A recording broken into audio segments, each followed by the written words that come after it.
Hi everyone, this is Callie. Thanks so much for being here with me today. Today's card features the Sunflower Field embossing folder. I did do a feature last month that also featured this particular product. I did ink blending on that and did a spotlight die cutting technique. For this technique today, I'm going to be doing some watercoloring using the Karin BRUSHMARKER Pro markers. So we're going to be doing some watercoloring. It's very similar to coloring with zigs. So I hope you'll enjoy this process.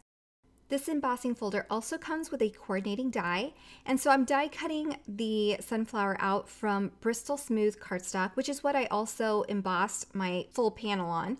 So now I'm going to put that die cut image into my embossing folder and line it up. You can tape it down if you're not sure of yourself, but I can see it pretty well and feel pretty comfortable with embossing it as is without any adhesive.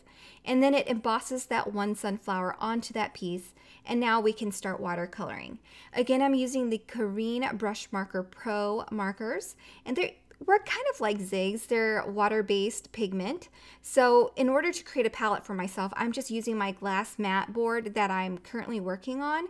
You can use an acrylic block if you work on something more porous. Bristol Smooth cardstock is normally very forgiving for zigs and watercolor pigments like this. However, because I run the paper through my die cutting machine, I feel like it compresses the paper a little bit, so it doesn't function quite as nicely as it normally would without being compressed in a die cutting machine.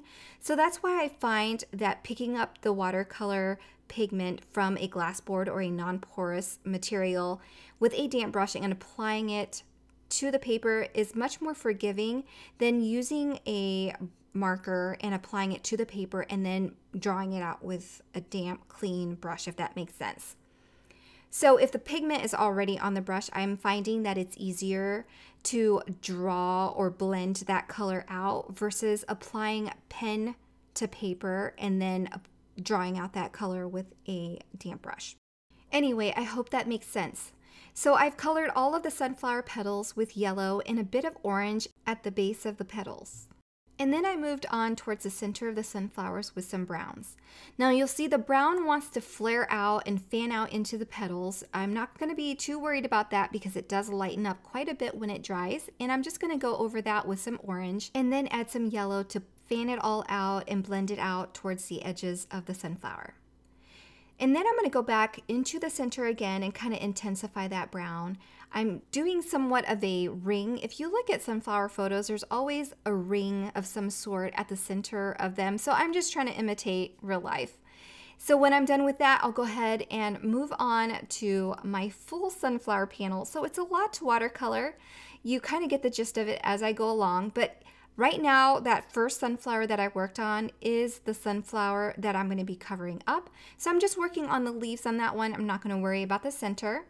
And then I'll work on the leaves, I'm sorry, not the leaves, but the petals on all of the other sunflowers. Again, going over it with a light shade of yellow and then intensifying the base of the petals with some orange. And when I'm done doing that, I'll do all of the centers at once, working with a lighter brown to fully cover the base and center of the flowers, and then I'll go in with a darker brown to intensify and create more dimension and depth. So as you can see, by the time I've worked my way through the entire panel and the other areas have dried, it does lighten quite a bit. So I go back in with the darker browns to intensify again and create more depth and more contrast in the colors, and that'll just make it a little bit more interesting.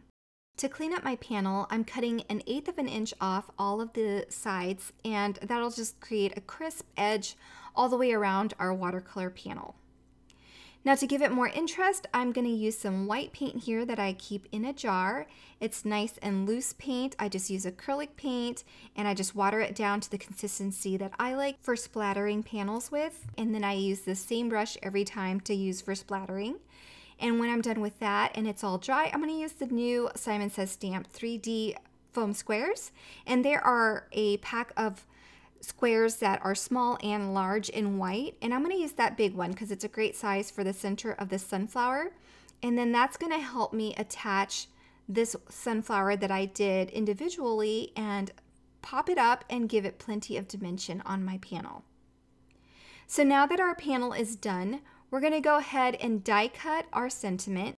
This Hello Sunshine die seems to be perfect for the Sunflower Fields embossing folder because I've seen lots of projects with these paired together. So I've decided to do the same. I die cut that background piece in vellum, and then for the actual sentiment I use some black glossy cardstock. I'm using some liquid adhesive here to attach the Hello Sunshine word to that vellum background, and then I'll finish by dotting the I on the word sunshine to finish up. Now, because our background is embossed, it's a little bit trickier to adhere vellum. I want it to attach well with a little bit of dimension, so I went ahead and used the same 3D foam adhesive that I used to attach my sunflower, and I'm just going to cut little strips out of that and attach it to the back of the letters before adhering it to the panel. That will make sure that more area than not will attach itself to the embossed background and adhere well. On the back of the panel, I'm going to use dot tape runner. Again, we have embossed and debossed areas, so I just want to make sure there's plenty of adhesive that will stick itself to another panel of cardstock, in this case a card base. So the dot adhesive is really great for that on the back. And then last but not least, to finish my card, I'm going to add some confetti sequins, and this mix is conveniently called the Sunflower Fields mix. And that finishes my card for today. I hope you enjoyed it. If you are interested in any of the products I used for today's card, be sure to check out the links below. Everything will be linked for your convenience. Thank you so much for stopping by and sharing a part of your day with me. I hope you all have a great day. Bye, everyone.